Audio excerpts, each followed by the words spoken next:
Israel launches a military operation in West Bank's Jenin, killing 6 and injuring 35 others.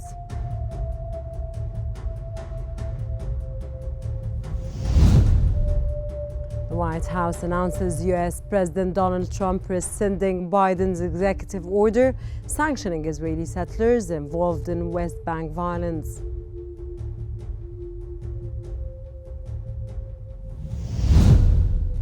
And U.S. President Donald Trump signs executive orders ending birthright citizenship, exiting the World Health Organization, and curtailing diversity provisions.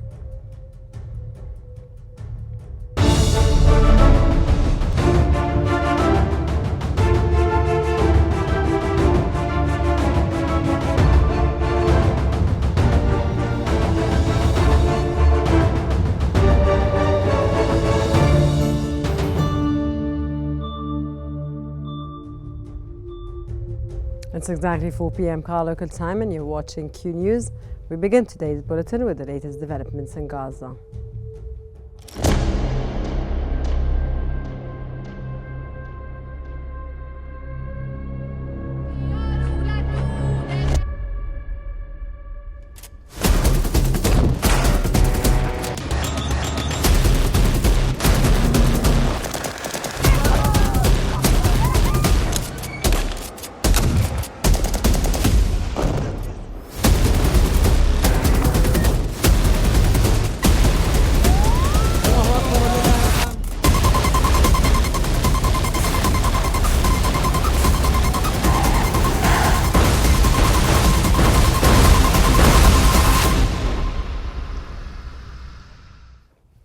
Six Palestinians have been killed and 35 others were injured during the ongoing Israeli aggression in the occupied West Bank city of Jenin.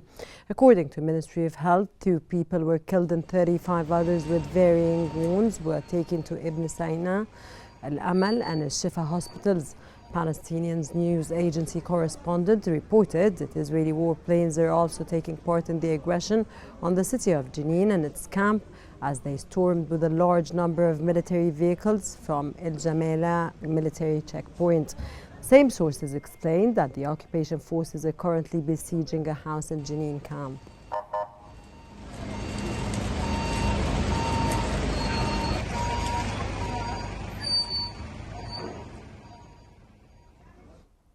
The Israeli occupation forces have detained at least 20 Palestinians from the West Bank since yesterday evening until this morning. The Commission of Detainees and Ex-Detainees, the Palestinian Prisoners Society, reported that among those detained are a journalist from Al Khalil and a woman from Ramallah and siblings. The arrests took place across Al Khalil, Qalaqleya, Ramallah and Nablus. Occupation forces have escalated field investigations, recently conducting operations in Azun and Beit Fureq, targeting dozens of young men with widespread abuse, threats and vandalism of citizens' homes.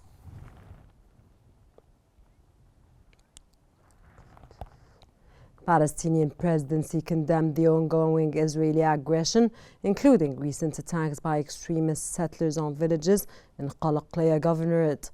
Spokesman Nabil Abu Rudaina described the actions as part of a broader campaign targeting Palestinian properties and sanctuaries. He criticized the far-right Israeli government for escalating tensions and encouraging violence through policies that embolden settlers. Abu Rudaina called on the U.S. to intervene, stressing that peace and stability can only be achieved by implementing international resolutions and the Arab Peace Initiative, leading to a Palestinian state with East Jerusalem as its capital.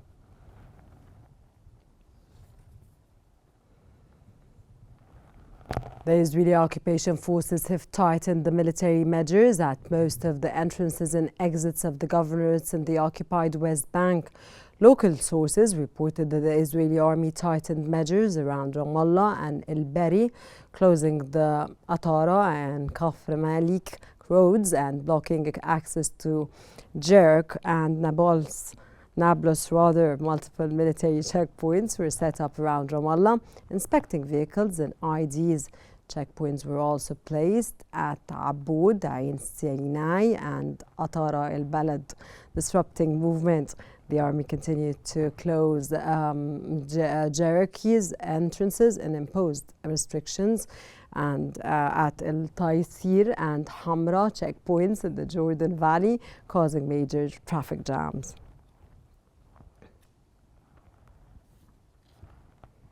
In a post on X, Israeli Prime Minister Benjamin Netanyahu has said the military raid in Jenin is another step towards achieving security in the occupied West Bank. Netanyahu also said it was part of Israel's actions to counter the Iranian axis. Netanyahu added that they are acting systematically and decisively against the Iranian axis wherever it extends its reach, whether in Gaza, Lebanon, Syria, Yemen, or the West Bank.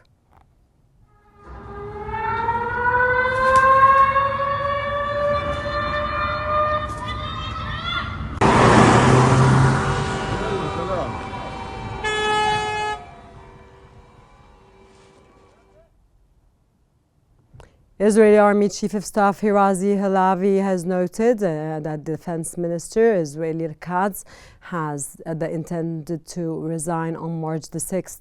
In a statement, he said that he is leaving the military after recognizing his responsibility for the failure of the military on October the 7th. He said that he would spend the next 6 weeks making sure to issue the IDF's report on the October 7 failures, as well as managing the current ceasefire and potential transition to a permanent ceasefire.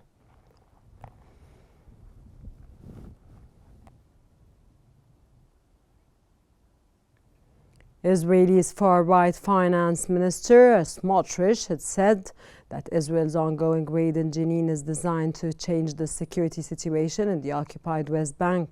In a post on X, Smotrich said the military raid will be an intense and ongoing operation. He said it will target terror elements and their enablers in order to protect Israeli settlers and settlements, which he described as a security buffer for Israel.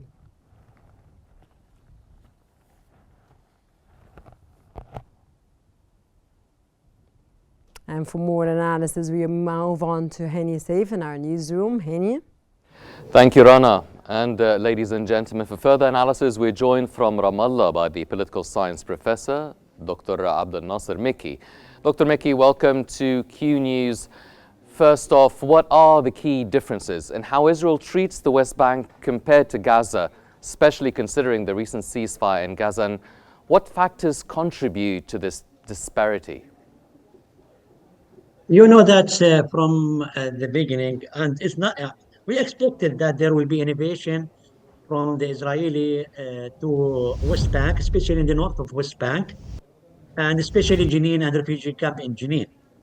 So this was, that according to the last meeting between the last Friday, there is a cabinet meeting and is in Tel Aviv, and it was agreement inside the cabinet that. According to the agreement between Smotrich and Netanyahu, that he will go ahead with the security issues in West Bank, especially in Jenin. He will start it with Jenin and also all the north part of West Bank. And they started with the closing all the roads, as you mentioned in your now broadcasting, that it had been today and yesterday, they closed all the main roads in West Bank between the main cities. And although at the same time, they started their campaign in Jenin refugee camp and the city of Jenin, and they killed 6 persons and injured about 35. And they entered the refugee camp Jenin, and they said they will stay maybe for a long time. So it is the beginning, the starting point that they will continue. And what they called the name of this campaign is the Ionic Walls. So that means it will take time, and that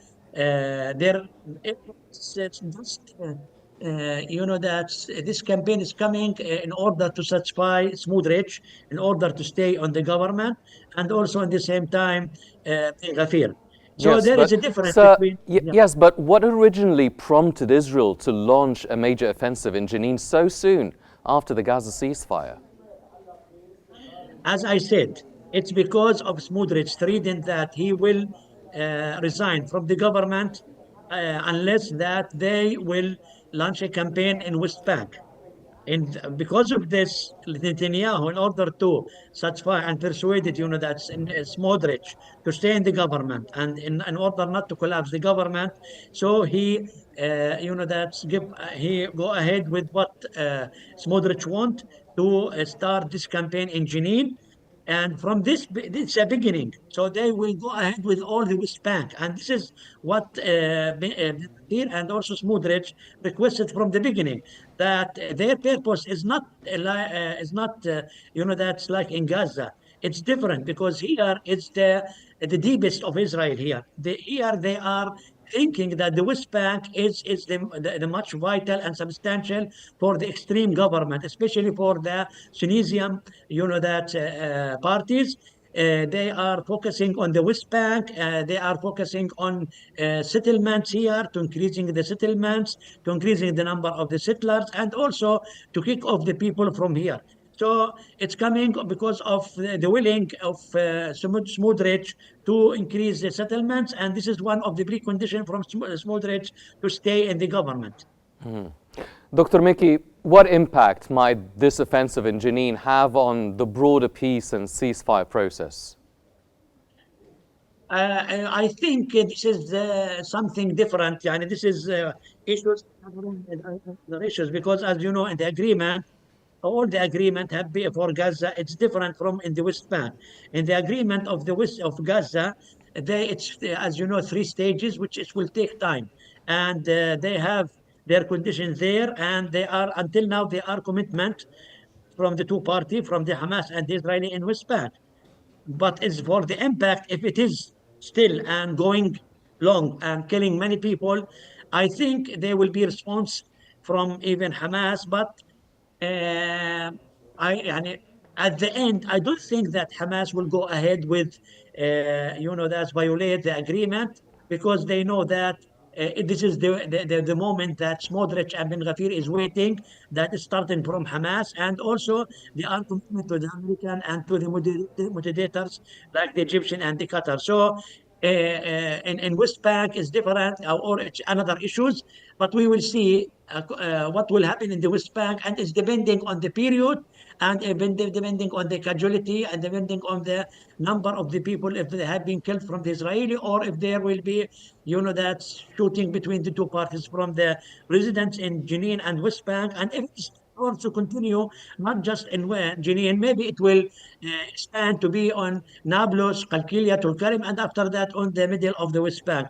And about the reaction also from the PNA, Palestinian National Authority, as you know, the Palestinian National Authority security was surrounding Jenin refugee camp from the beginning, but now the Israeli, their role. So there is contempt from the presidential office about this campaign, but at the end, maybe it will be like 2002, without any, between clashes between the Palestinian and between Palestinian security and between the Israeli. So that will be between the residents, between the Palestinian resistance, and also between the Israeli soldiers. Well, there are Israeli media reports on a series of resignations in the Israeli military leadership. How does Israel's top general's resignation, citing the terrible October 7th security failures, reflect the growing unrest in Israel and its impact on Netanyahu? I think that this is something expected after the war, and after the ceasefire started from the 3 days before. So I think like Herzi Halevi, which is the security of the IDF, he announced that he is blamed for what happening in the 7th of October, and he will bear responsibility. And also today, also after that, the head of the southern, area in Gaza, Brigadier Finkelman, also that means they bear their responsibility, and they said that they will bear some of this responsibility, and it is better for them to be out of the IDF. But what I want to say is that maybe it will be like domino. It will be one by one, and this is for the security side. But for the political sides, and this is the important things, it should be noticed that who blame for all these things is the Prime Minister Netanyahu, which he is not, until now he denied, and he neglected this, and he is not, that he has not admitted that he is blamed for this. So we will see after the security people who resigned, who will come after that. Maybe the security other general will come after that, and we'll see about who will be from the political, as Mr. Gantz, and he was one of the member of the, that's war cabinet, and he resigned with Azengod. They said that for Levy, yes, he was one of the people who is responsible, but also he considers after that he could build the IDF, and he didn't want to blame or the be responsibility by this person, but he also noticed that also the political side should be also bear the responsibility. From Ramallah, that was the political science professor, Dr. Abdel Nasser Mekki. Dr. Mekki, thank you very much for your insights. Rana, back to you. Thank you so much, Hani. And now we move on to Israeli occupation forces who fatally shot a child and injured another yesterday evening in the city of Rafah in the southern Gaza Strip, despite the ceasefire agreement that came into effect on Sunday morning. Local sources confirmed that Zakaria Hamid Yahya Barbakh was killed by Israeli snipers near the El Auda roundabout in Rafah. Another child was injured while trying to recover his body. Earlier, one civilian and a child were killed, and 9 others, including children, were injured by Israeli gunfire in Rafah. Despite a ceasefire agreement that took effect on Sunday, Israeli violations continue to result in civilian casualties in Gaza.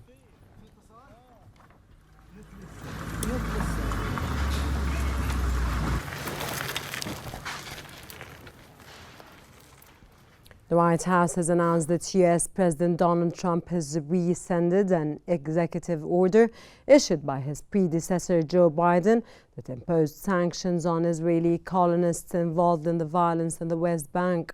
Trump has rescinded the executive order signed by Biden in February of the year 2024, which added several settlers and groups accused of violence against Palestinians in the West Bank to the United States blacklists.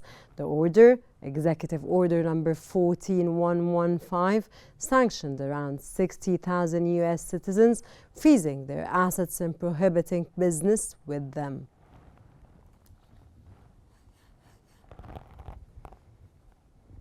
U.S. President Donald Trump has expressed skepticism about the Gaza ceasefire deal. Speaking to reporters in the Oval Office as he signed executive orders, Trump said the densely populated Palestinian enclave looked like a massive demolition site and that it had to be rebuilt in a different way. He added some fantastic things could be done with Gaza. Well, it depends. I can't imagine you could have. Well, you certainly can't have the people that were there. Most of them are dead, by the way, right? Most of them are dead. But they didn't exactly run it well. Meanwhile, Palestinians in the West Bank and occupied Jerusalem have said they were waiting to see the acts of the newly inaugurated President Donald Trump, unsure that his administration will make a difference. Trump expressed skepticism about the Gaza ceasefire deal on Monday, January the 20th, when asked if he was confident that all 3 phases of the agreement would be implemented.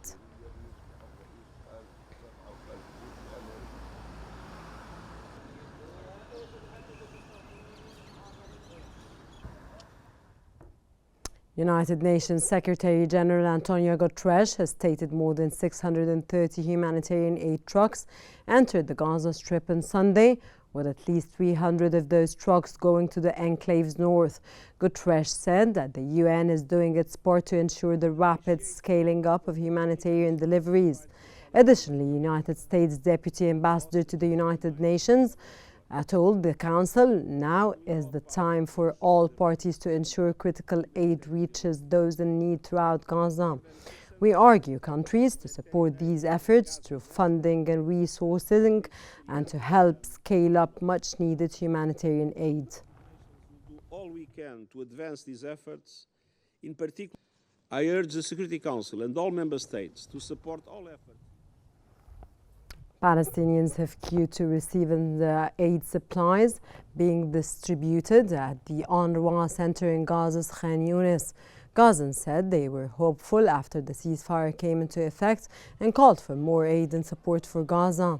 The ceasefire deal requires 600 truckloads of aid to be allowed into Gaza every day of the initial 6-week ceasefire, including 50 carrying fuel. Half of the 600 aid trucks would be delivered to Gaza's north.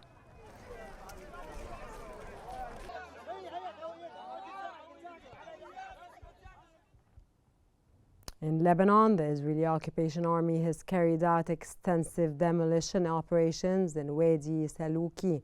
According to Lebanon's national news agency, the occupation army targeted areas near the town of Talousa in southern Lebanon's Marjayoun district.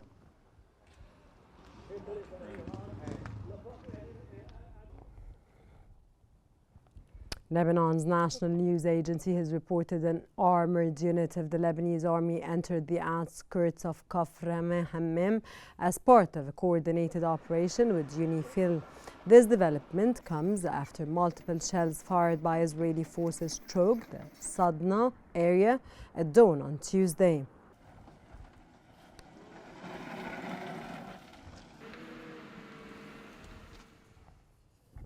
And in Syria, UNICEF Deputy Executive Director has urged donor partners not to miss the opportunity to support Syria and ease conditions or rehabilitation of schools.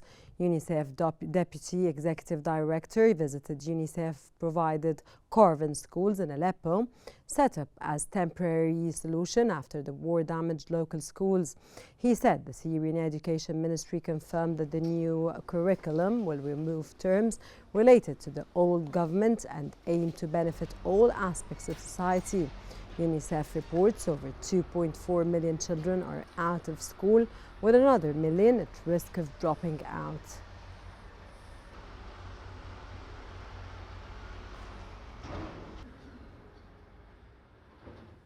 Moving on to the United States.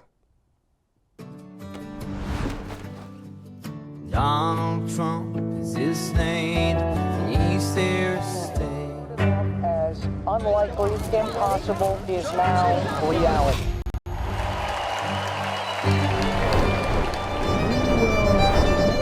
America powerful. We will win, win, win.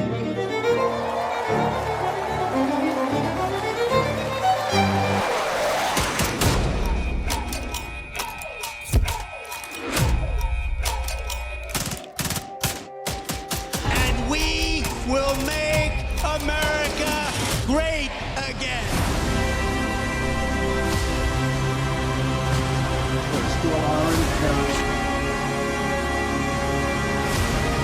We will very quickly make America great again. President Donald Trump has signed a number of executive orders that included an end to birthright citizenship, an exit of the World Health Organization, and curtailing diversity provisions. The move means that the United States will leave the United Nations Health Agency in 12 months' time and stop all financial contributions to its work. Trump also quickly moved to fulfill campaign promises to roll back policies put in place by the Biden administration, which he came in priority is the implementing diversity measures across the federal government. Trump repeated and repealed 78 executive orders signed by Joe Biden, including at least a dozen measures supporting racial equity and combating discrimination. They had 1.4 billion. They were paying 39 million. We were paying 500 million. It seemed a little unfair to me. Sir? Yes, sir. First, we have a list of pardons and commutations relating to events that occurred on January 6, 2021. What's this one?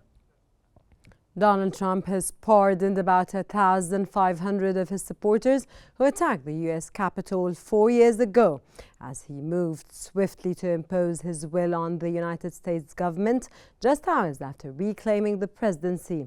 Roughly 140 police officers were assaulted during the attack, with some sprayed with chemical irritants and others struck and pipes, poles and other weapons.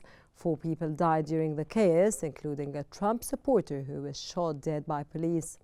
Earlier in the day, Trump, 78, took the oath of office in the Capitol, where a mob of his supporters had rampaged on January the 6th in an unsuccessful attempt to reverse his 2020 loss to Joe Biden.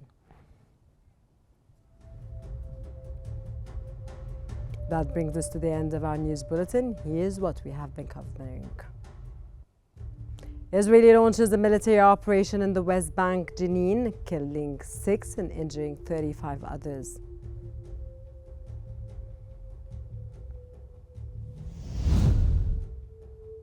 The White House announces U.S. President Donald Trump rescinding Biden's executive order sanctioning Israeli settlers involved in West Bank violence.